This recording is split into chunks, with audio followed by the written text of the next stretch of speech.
What's up guys, Justin Morgan here, Carved Up Vegan Muscle, and in that last video I was discussing how the Kloklov's Russian training system, how he had explained it and some of the things that he did with weightlifting.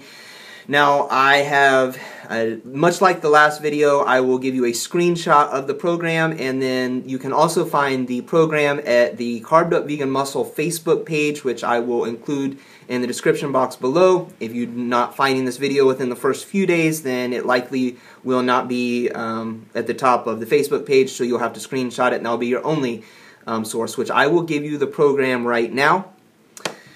And so the program, I will give a little bit of explanation. So we are going to be doing daily maxes with this. Weightlifting and powerlifting style training are very different systems. So they have not always been very compatible, and people that try to integrate periodization and programs from weightlifting into a powerlifting style program have not always been successful. So I am taking the ideas and concepts of coaches that all went from weightlifting to powerlifting and or just general conditioning. These could easily be used for just general strength and conditioning programs, but they are somewhat specific to powerlifting. I'll discuss some of the differences in them as I go through it. But the coaches have done that very well and have found systems that allowed you to take the ideas and concepts of one and integrate it into others. So this program will look somewhat different than the weightlifting program that I discussed in the last video, but I am integrating the same ideas and concepts of having sport-specific as well as conditioning days to be integrated into the program. So without further ado, I will explain the program. You should have already had the screenshot of what it looked like. So if you are able to, you can follow along on that as I explain it, but otherwise you'll have to kind of just listen, I guess. So Monday, Wednesday, and Friday, we will do some variation of the actual competition movements that are used in powerlifting. Powerlifting being the squat, the bench press, and the deadlift. Now there are different variations of the squat, and doing squats and deadlifts can be very taxing to the body. So in this system that I have included for you here, that is based off of Dmitry Kloklov's weightlifting system from Russia, is that, or what he describes as the Russian training system, is that you would do variations of the squat, bench press, and deadlift competition style that are less taxing total on the body, and therefore you're able to do them more frequently. So I think for the most part you're only doing the actual competition movements once or twice a week, and apart from that you're doing some variation of them or some movement that allows you to train overall strength and conditioning. So the way that I have done this is that, one, aside from that, you will never go to an RPE of 10. So I usually use the RPE scale. I think that I explained in the last video some ways that it looked like Dmitry Kloklov kind of used his version of the RPE scale by saying don't go too heavy on the weights. That was kind of a very simplified version of it. But in this, we're going to go RPE scale of 1 to 10. Most of them you will hit a daily max of 9, and with that daily max of 9, that will mean you probably could have done one more good rep with that weight that you used. So you'll have to use some determination, some variation to figure out what that would be for you. It's not a perfect system, but I think it is better than using percentages, where if I said you're going to do 80% of your 1 rep max for so many reps or whatever, then you would have to, you would kind of have differences in days. So on Monday you might be feeling really good, and that weight would be way too light. On another day, say the next Wednesday, you would have a bad night's sleep or something, and that weight would be way too heavy for you. So I think RPE in that way is a better system than percentages, which is why I am using it here and why I generally use it in my own training.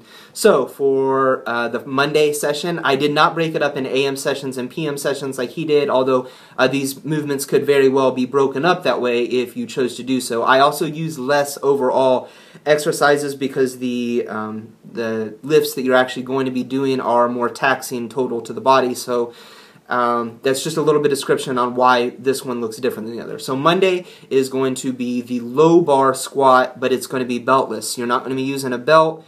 So because you're not using a belt, it's generally you're going to lose less weight. I gave a difference on how week 1, week 2, and week 3 might be. It's basically just a 3-week program that you can repeat over and over until it stops working for you in some way.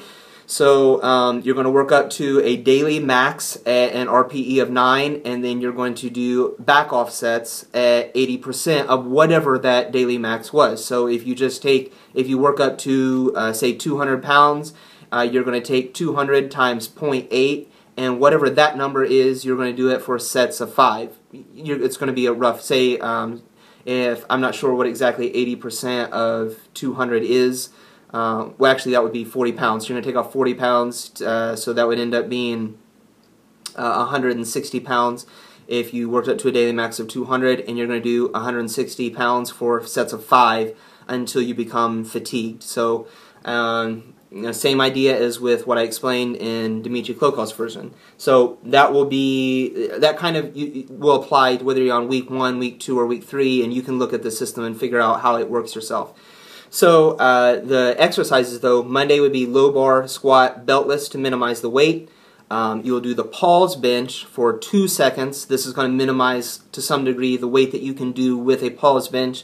A lot of people are unsuccessful in powerlifting competitions because they're not used to pausing the bench. If you're a powerlifter, the movement that you use in competition is the pause bench. There is no touch and go bench press in powerlifting. So if you're training the sport of powerlifting, then you have to train the pause bench.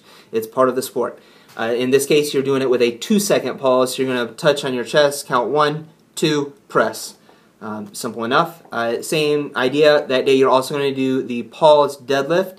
Now, with a pause deadlift, you're going to pause it at whatever your sticking point is within the deadlift. Hopefully you have some degree of knowledge of that. As I mentioned in the last program, this is more of an advanced program, and it's for more advanced athletes, so that's probably something worth noting. But when you pause, you should probably know where your general sticking point in the deadlift is. So you will pause. For me, that's below the knee. I think for most people, they end up failing on the deadlift right below the knee, and they're not able to pull it to lock out. So if your sticking point in the deadlift is somewhere else, then you would naturally or obviously pause during that spot. But because the deadlift can be a very taxing exercise to the nervous system, the pause helps out, but then you're also only going to go to a daily max at a RPE of 7 or 8, so it's a little bit lighter than what you would do for the squat and the bench press. And then you're going to do about 5 sets at whatever that weight is. Yeah, you're going to do 70. I'm sorry, you're going to do 70% of that weight, and then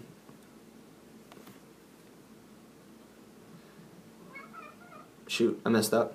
Okay, so you're going to do about 5 sets of that. Now on Tuesday, I chose to integrate in the high bar squat, and now I will say that for if you do not train, if your normal competition movement, because some people squat in a powerlifting movement, in a powerlifting competition, and they will actually do the high bar squat. So that's great. High bar squat can generally be trained a little bit more often than the low bar wide stance squat that is popular in powerlifting. But if you do that on Monday, Wednesday, and Friday, then you might try another variation on Tuesday, Thursday, Saturday, such as you can do the Zercher squats, which would be an excellent variation and carry over well to the deadlift. You could try doing front squats. I might have already mentioned that, not sure. So those are several different variations of a different type of squat you can do. You're going to do this one beltless as well to minimize the amount of weight that you're capable of stressing your nervous system with. This day, rather than doing a bench press variation, you're going to do a push press, and same idea, daily max, RPE of 9, 80%, back off sets at 80% for sets of 5. Now this day you're going to do pull-ups rather than some type of deadlift, and basically you're just working the lats and working muscles that stabilize the deadlift. So Wednesday you are going to do, once again, the low bar squat. If you do the high bar squat, you're naturally going to just do that and as your competition movement, and then like I mentioned before, Tuesday, Thursday, Saturday, you will do another variation such as the Zercher or the front squat or something like that. But the low bar squat on Wednesday is going to be both beltless and paused. And again, the idea being that you minimize the amount of weight you're stressing your body with, but you're still training the movement itself. And I will provide for you ideas that you can use for the intensity and for back off sets. Now for the bench press this day, you're going to do either a floor press or a close grip bench press. And then you are going to do the deadlift with a 2-inch deficit. So you're going to be starting with the weight. You're going to stand on either 2-inch blocks or if you have several different 45-pound plates, you can stack 2 on top of each other and pull off that. Or if you have a bumper plate, you can stand on top of that. That would be more like 3 or 4 inches or so. So then we go to Thursday, and once again on Thursday we go back to doing the high bar squat again if you are a low bar squatter in competition, or you can do a Zercher squat or front squat if you're normally a high bar squatter in competition. But it's going to be paused this time. We are not going to do the full squat. We want to minimize the amount of weight because Friday we're going to be doing our competition squat. And then you are going to do, for bench press, the incline bench press, paused normally. Usually when I talk about the bench press, it is a paused movement unless otherwise specified. And then you are going to do chin-ups as the accessory movement after that. On Friday, you are going to do the low bar squat competition style with a belt, however you would normally do it in competition. Or you could do the high bar squat, however you do it in competition. You are going to do a paused bench press, the competition style, nothing strange about it, no 2-second pause or anything like that. But then you are only going to do pull-ups for the pulling exercise, and you are going to do just as many as you can, and you're going to do about 3 sets. So save maybe a rep in the tank, maybe an RPE of 9, that kind of thing. Now for the Saturday session, this is where you do the competition style deadlift. You're going to work up to a daily max for a set of 3 on the first week, and then there's not going to be any back off sets. For the second week, you're going to work up to a daily max, and you're going to do it at an RPE of 9, and you're not going to do any back off sets. That'll be just one heavy set. And then for the recovery week, on the third week, you're basically just going to do about 80% of whatever that 1 rep max or 3 rep max was, and you're not going to do any back off sets. So now for Saturday, we'll once again do the push press. I will say that you could also do, and I thought I had put in an incline. Oh, I did. On Thursday, you did incline press. Saturday, you're going to do the push press, and this is it's explained on the template there. And then for your pulling movement, you're going to do pin lay rows for 5 sets of 5, 3 sets of 5, or 80% with no back off sets. So that is basically the full program and how I might integrate it into a powerlifting system. I know it's been a long video and lots of explanation. I apologize if it's boring, but look back in the next video and I'll have more exciting stuff. You guys take it easy, and I'll talk to you next time.